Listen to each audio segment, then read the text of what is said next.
Oke, jadi kita mulai ya teman-teman. Ini ada 3 cara untuk memelihara kesehatan emotional state, ya, kesehatan emosi kita, ya, untuk mencapai suatu kesuksesan.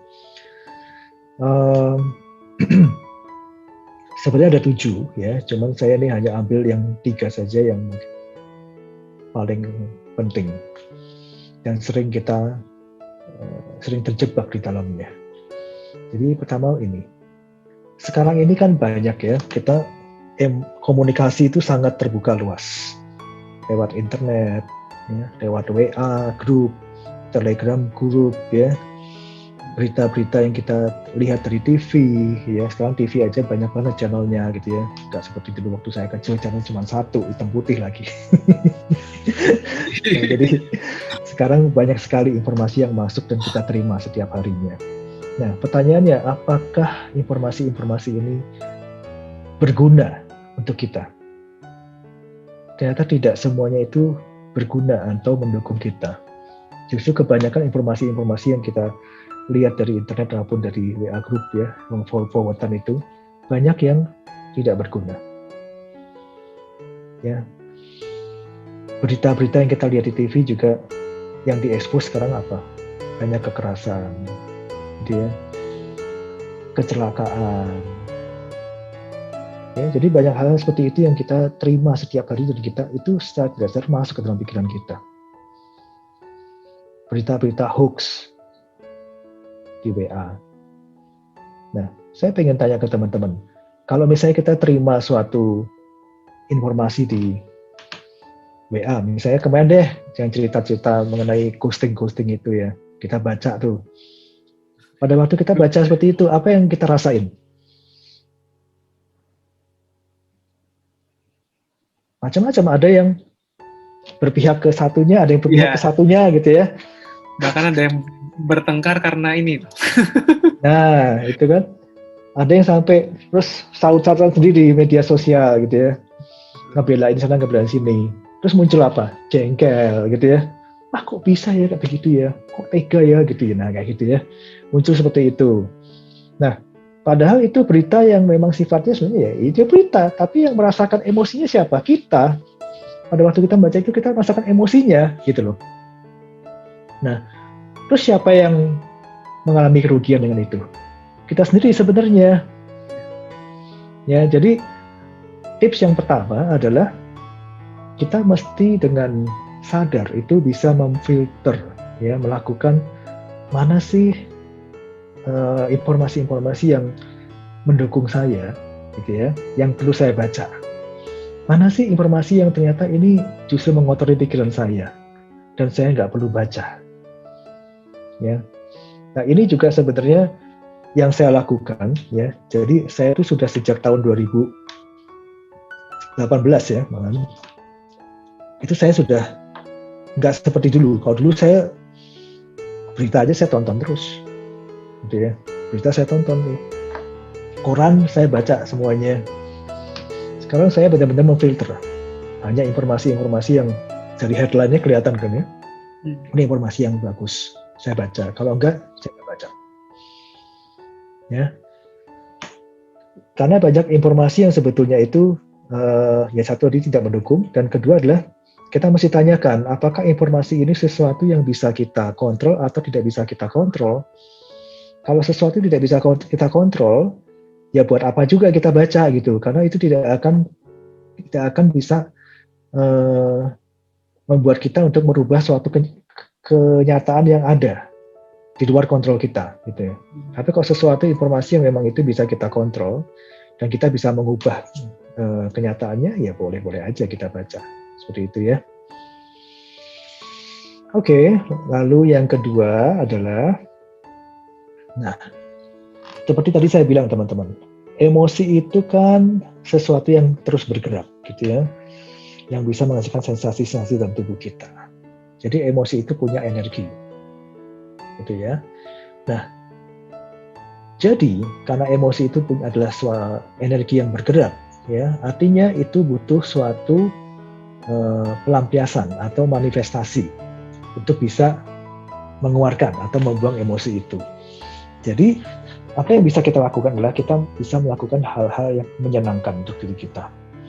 Ya, misalnya nih, saya nyanyi misalnya, nyanyi ya. Nyanyi itu salah satu aktivitas yang bisa mengarahkan atau melampiaskan emosi yang kita rasakan dalam diri kita itu keluar gitu ya. Jadi kalau saya sudah bekerja seharian, sudah capek teman-teman, sudah suntuk gitu ya, sudah capek banget rasanya. Itu yang saya lakukan malah saya masuk ke kamar, saya nyanyi. Nah, pada waktu nyanyi itu apa yang terjadi? Hormon endorfin kita keluar, yang dihasilkan oleh otak. Hormon endorfin adalah hormon yang berhubungan dengan kebahagiaan. Jadi pada waktu saya nyanyi, hormon endorfin keluar, saya merasa bahagia. Itu ya, itu salah satu aktivitas yang saya lakukan untuk mengalihkan emosi yang saya rasakan. Yang lain lagi apa? Olahraga, bergerak gitu ya, olahraga gitu ya. Jadi kalau saya dulu waktu masih SMA, masih nge-gym gitu ya, itu kebanyakan juga begitu, karena mereka untuk membuang emosi yang dalam dirinya mereka itu, mereka lampiaskan dalam bentuk ya, wah, ya olahraga gitu, angkat barbel gitu ya. Itu dia mengarahkan emosi dengan positif artinya. Ya. Lalu apalagi?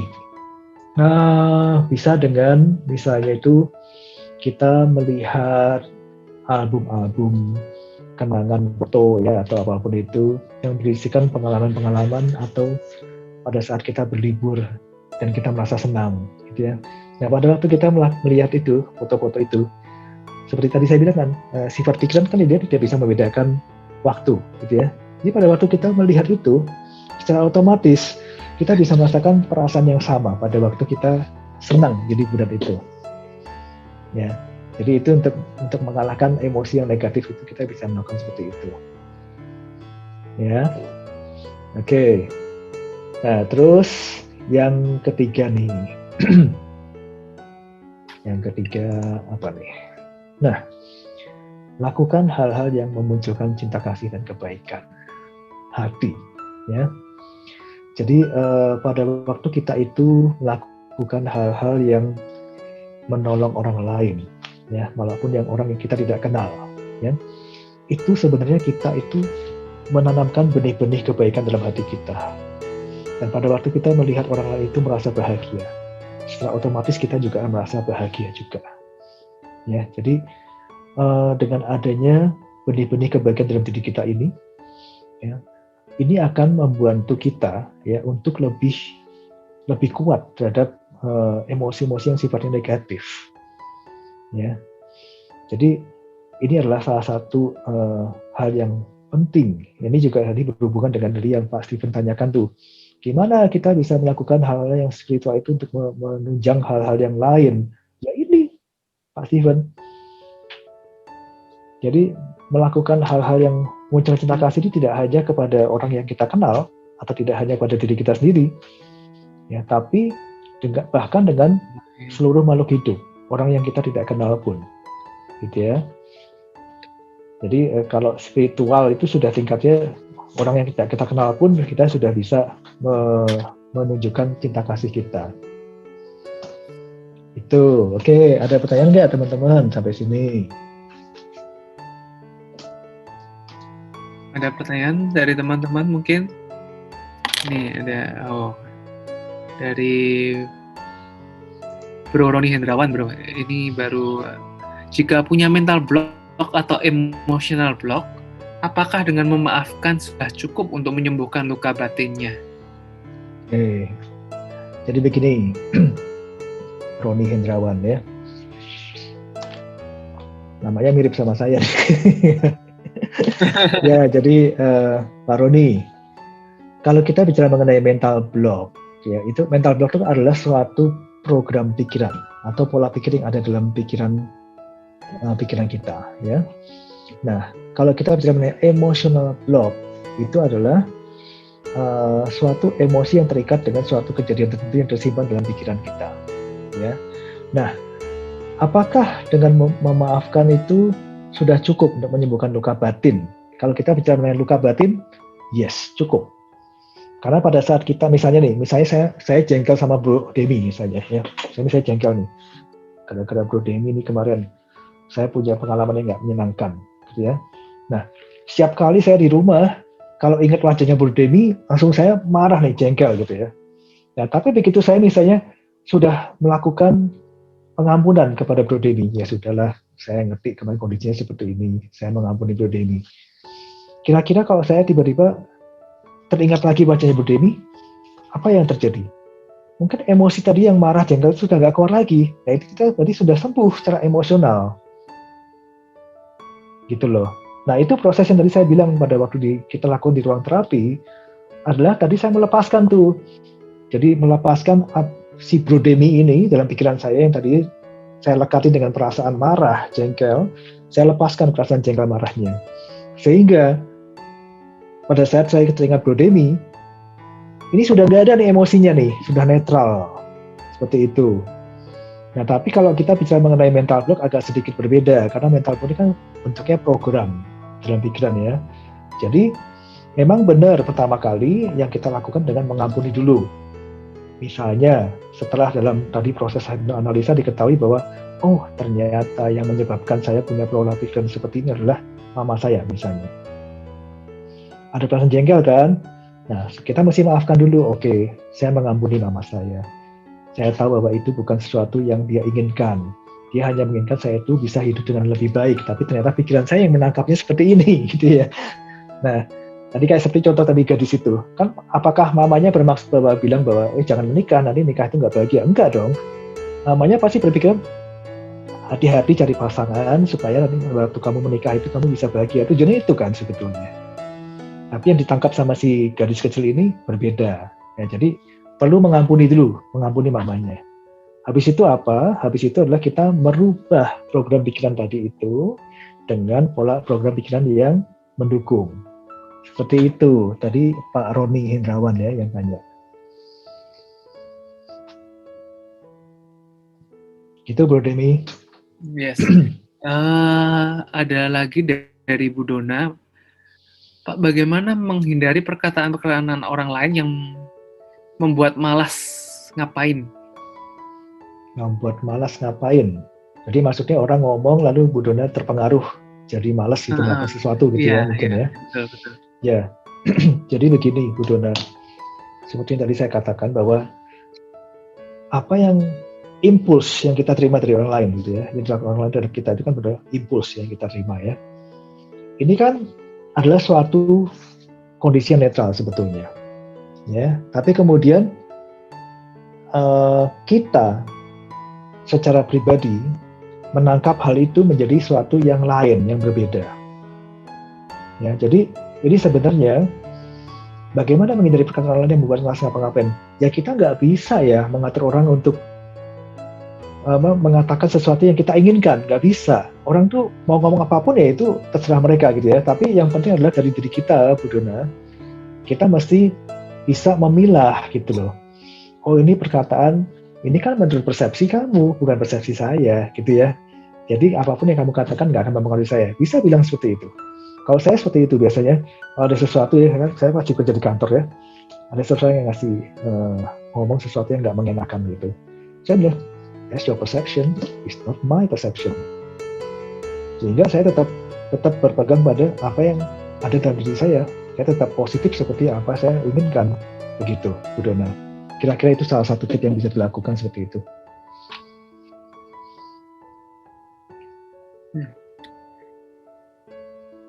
Cukup banyak ini pertanyaannya, Bro. Dari Bu Novalia, bagaimana cara yang efisien untuk memaafkan diri kita atau hal yang tidak menyenangkan yang kita alami? Cara efisien memaafkan. Kadang memang sulit ya, Pak, kadang untuk memaafkan diri sendiri. Ya, ini sebenarnya saya pernah bahas nih salah satu IG live saya nih. Forgive yourself gitu ya. Ini kalau dibahas panjang sekali Bu Novalia, tapi intinya begini Bu Novalia. Kita mesti bisa memberikan ya pemaknaan yang baru terhadap apa yang kita alami. Ya, intinya seperti itu. Jadi mungkin waktu dulu ya kita mengalami peristiwa itu kita menganggap bahwa hal ini sangat menyakitkan saya karena saya merasa tidak dihargai, misalnya seperti itu ya. Nah, tapi dengan kedewasaan kita yang semakin bertumbuh, kita sekarang mungkin mempunyai suatu penilaian yang berbeda dari kejadian yang kita alami itu. Oh, ternyata waktu itu sebenarnya yang terjadi itu seperti ini loh. Bukan orang itu mau merendahkan saya atau tidak menerima saya, tapi dia ingin melakukan apa. Jadi kita memberikan pemaknaan ulang terhadap peristiwa itu. Dengan begitu, kalau kita sudah berhasil memberikan pemaknaan ulang ya, akhirnya apa? Kita bisa melihat orang itu secara netral dan akhirnya kita memaafkan dia. Ya, kalau terhadap diri kita sendiri, ini yang agak lebih tricky, lebih sedikit sulit ya memang. Orang lain kita lebih gampang karena itu kan di luar diri kita. Kalau dengan diri kita sendiri, ya, oke, saya kasih cerita deh supaya lebih gampang. Gini ya. Jadi ini salah satu cerita yang saya udah sampaikan juga di IG Live saya. Jadi ada seorang ibu ya, dia itu anak pertama dari keluarganya, gitu ya. Dan anak satu-satunya lagi ya. Ya, suatu hari ibunya sudah meninggal gitu, ibunya sudah meninggal lama, tinggal papanya aja. Nah, suatu hari papanya itu sakit keras. Ya, sakit keras. Lalu sebagai anak pertama tentunya dia punya tanggung jawab ya untuk merawat ayahnya. Nah, itu kejadian beberapa tahun yang lalu. Jadi setiap dia habis kerja, dia langsung ke rumah sakit, ngurusin papanya, sampai malam nginep di rumah sakit, besok pagi dia harus kerja lagi. Setiap hari seperti itu, selama beberapa waktu yang cukup lama. Ya. Terus akhirnya, karena memang sudah waktunya, papanya meninggal. Nggak bisa tertolong, gitu ya. Nah, si anak ini, si ibu ini, dia merasa sangat bersalah. Ya guilty gitu ya. Kenapa ya? Kayaknya saya kurang nih merawat papa saya. Harusnya papa saya bisa disembuhkan. Saya bisa ditolong kalau saya lebih memperhatikan papa saya. Jadi dia seperti itu. Dia mempunyai rasa bersalah gitu ya. Dan apa yang terjadi? Selama dia mengalami rasa bersalah ini, hubungan dengan suaminya mulai bermasalah ya. Karena sering ditinggalkan, anaknya juga bermasalah. Anaknya merasa, mama kok nggak sayang lagi sama aku ya. Lebih sayang sama si kakeknya gitu ya. Anak kecil kan belum tahu ya. Jadi masalah dalam keluarganya mulai muncul gitu ya, selama dia masih memendam rasa bersalahnya itu. Sampai pada waktu akhirnya jumpa saya itu dia sebenarnya sudah mau bunuh diri karena dia merasa ya, mau ngapain lagi hidupnya gitu loh. Ya, jadi ini perasaan bersalah yang sangat besar sekali. Nah,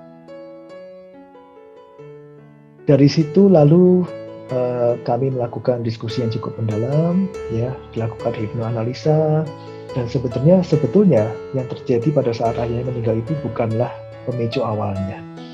Jadi ada suatu kejadian lagi di masa lalu dia waktu dia kecil yang membuat dia itu merasa bersalah, dan itu terulang lagi pada saat papanya meninggal. Ya.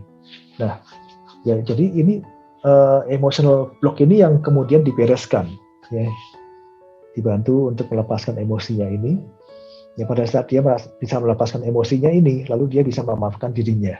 Dia mengerti, bahwa tidak semuanya itu bisa terjadi sesuai dengan yang dia inginkan.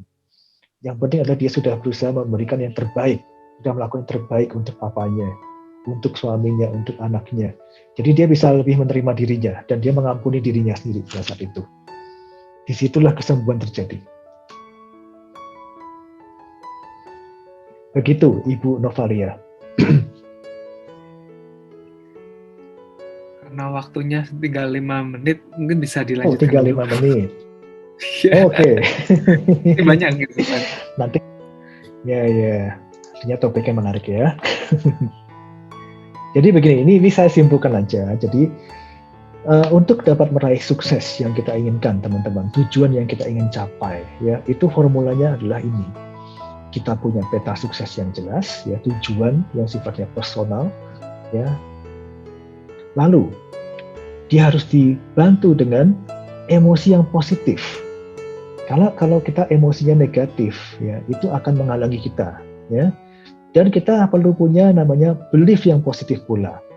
Karena emosi positif dan belief positif ini akan menimbulkan faktor pendukung yang sangat kuat bagi peta sukses yang sudah kita rencanakan. Ya, kalau emosinya negatif dan punya belief yang positif pula, belief yang negatif pula, inilah yang tadi saya sebut dengan sabotase diri. Yang tentunya sebagus apapun peta sukses yang kita rencanakan, itu semuanya akan percuma. Ya, do-nya bagus tapi B-nya nggak bagus. Ya, ini yang kebanyakan orang-orang itu alami, ya, tanpa mereka sadari. Ya, jadi seperti itu ya teman-teman. Setelah ini apa ya slide-nya? Oh, ini hanya gambar aja ya, gambar aja. And thank you, I love you teman-teman. Saya besar harapan saya apa yang saya sampaikan ini bisa berguna, bermanfaat buat teman-teman ya. Masih ada beberapa pertanyaan mungkin bisa dijawab ini bro ya. Kaitannya dengan pengampunan tadi, apakah pengampunan diri itu lebih dari sekedar penerimaan diri? Apakah pengampunan diri itu lebih dari sekedar penerimaan diri? Yes, bisa dikatakan seperti itu. Bu, siapa nih yang tanya ya? Bu Lidwina ya? Ya, Bu Lidwina. Bisa. Jadi begini Bu. Penerimaan diri itu sebenarnya adalah langkah pertama untuk bisa mengampuni diri. Ya, kalau kita belum bisa menerima diri kita apa adanya, bagaimana kita bisa memaafkan diri kita atas apa yang pernah kita lakukan? Itu pertanyaan yang kita mesti tanyakan ke diri kita. Ya. Misalnya kita masih tidak puas dengan diri kita, kenapa ya saya melakukan ini, kenapa ya, kenapa, selalu masih ada kenapa, dan kenapa, berarti kita belum terima. Ya. Kalau kita masih penasaran nih, masih tanya kenapa terus, bagaimana bisa kita mengampuni diri kita? Gak akan bisa. Ya. Jadi, kalau katakan tadi, apakah penerimaan itu, pengampunan itu lebih dari sekedar penerimaan diri? Yes, benar jawabannya. Benar sekali, Bu Lidwina.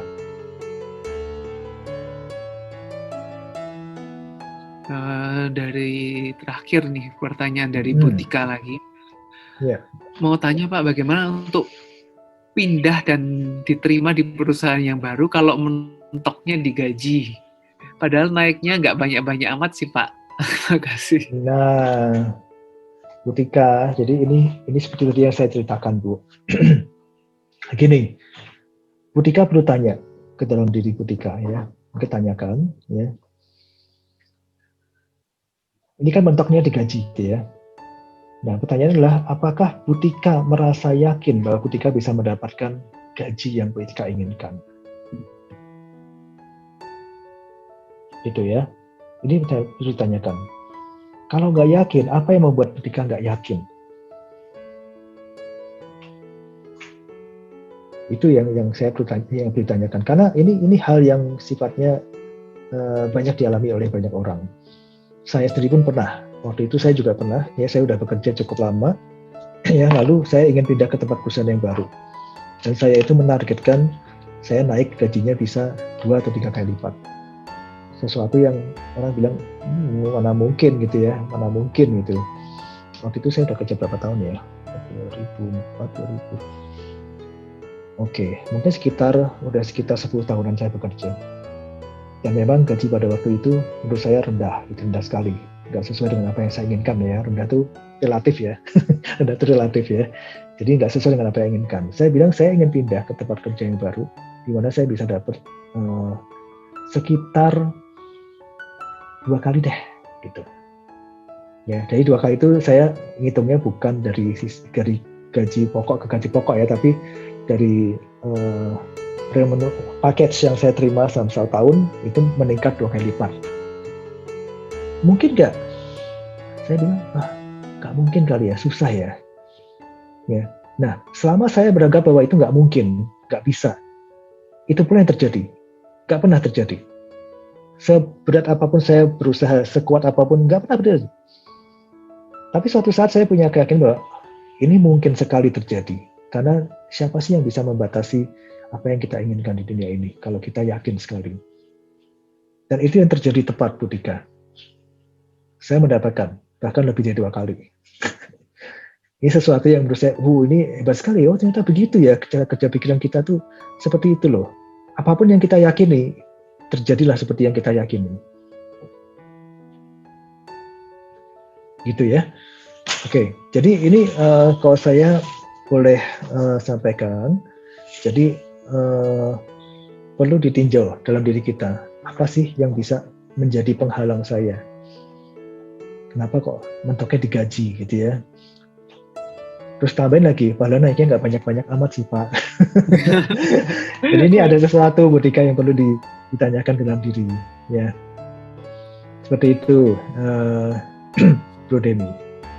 Oke, terima kasih sekali nih Bro Roni atas sharingnya pada malam hari ini yang luar biasa, membuka wawasan kita semua ya. Ternyata mental block ini banyak sabotase ini banyak muncul dari diri sendiri ya, bukan malah dari luar. Kebanyakan penghambatnya justru di dalam diri kita sendiri. Iya benar sekali Bro Demi. Ada kenang-kenangan nih Bro dari tim Sambaweti, mungkin boleh di-share teman-teman? Iya, ini dia. Oke, ya. Ini. Ya, terima kasih Bro Demi dan teman-teman dari Sambaweti. Juga teman-teman yang sudah menyempatkan waktu untuk bersama-sama kita belajar ya.